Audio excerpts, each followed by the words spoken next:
5-0. Au Parc des Princes. Contre le rival historique. Si vous supportez l'Olympique de Marseille, la nuit a été courte. Mais si vous pensez que l'humiliation s'est arrêtée sur le terrain, vous vous trompez lourdement. Ce qui se passe en coulisses à l'OM depuis 24 heures est sale, bas et sans le désespoir. Roberto De Zerbi a jeté l'éponge. Il n'a pas supporté la honte.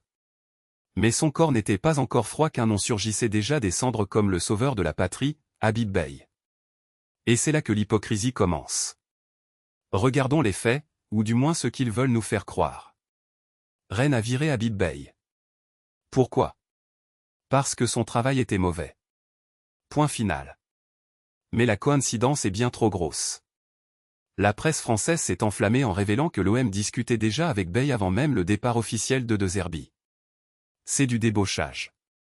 C'est un manque d'éthique total. Et qu'a fait l'OM? Ils ont sorti un communiqué officiel, plein de morgue, pour tout nier en bloc, jurant qu'ils ne contacteraient jamais un entraîneur sous contrat. S'il vous plaît. Pablo Longoria nous prend-il pour des naïfs? Le timing du licenciement de Beye à Rennes et la crise à l'OM est trop parfait. Est-ce que l'OM n'a pas planté cette graine pour déstabiliser Beye à Rennes et le récupérer gratuitement maintenant? Ou Beye a-t-il forcé son départ car il savait que le siège de Zerbi était brûlant? Quelqu'un ment dans cette histoire, et ça sent le pourri du côté du Vélodrome. Mais parlons football.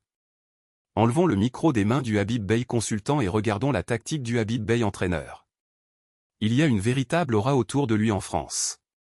L'ancien joueur éloquent, qui parle bien à la télé, qui analyse des tactiques complexes sur Canal+. Mais dans la pratique? Qu'a-t-il prouvé à Rennes pour mériter de s'asseoir sur le banc le plus chaud de France? Rien. Absolument rien. Il a été viré de Rennes pour mauvais résultats. L'équipe n'avançait pas. La défense prenait l'eau. La soi-disant révolution tactique qu'il prônait à la télé ne s'est jamais vue sur le terrain. L'OM est sur le point de commettre l'erreur classique des clubs désespérés, prendre l'idole, l'ami de la maison, le beau parleur, en ignorant totalement la compétence technique. Être un bon analyste télé ne fait pas de vous un bon coach de Ligue 1. Demandez à Thierry Henry à Monaco. Faire venir Habib Beye maintenant serait la signature de l'amateurisme. Ce serait admettre qu'il n'y a aucun projet sportif, que l'OM vit de coups de communication pour calmer les supporters. Vous venez de prendre 5-0 contre le PSG. L'équipe est psychologiquement détruite. Et la solution, c'est d'amener un technicien qui vient de se faire virer pour échec à Rennes? Sérieusement? Beye peut aimer le club, avoir la grinta, mais l'amour ne gagne pas les matchs. S'il n'a pas réussi à faire jouer Rennes, imaginez la pression de gérer un vestiaire fracturé à Marseille. C'est jeter de l'essence sur l'incendie. La vérité fait mal, l'Olympique de Marseille devient un cirque. Si Longoria signe Beye, il confirme qu'il préfère le marketing et la nostalgie à la compétence. S'il ne le signe pas, il reste avec l'image d'un club qui a tenté de débaucher un coach sous contrat avant de mentir dans un communiqué officiel.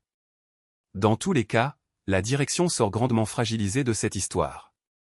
Je veux votre avis, le communiqué de l'OM niant le contact est-il vrai ou faux? Et Habib Beye est-il la solution ou le clou final sur le cercueil de cette saison?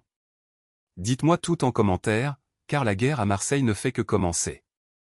Et n'oubliez pas le like,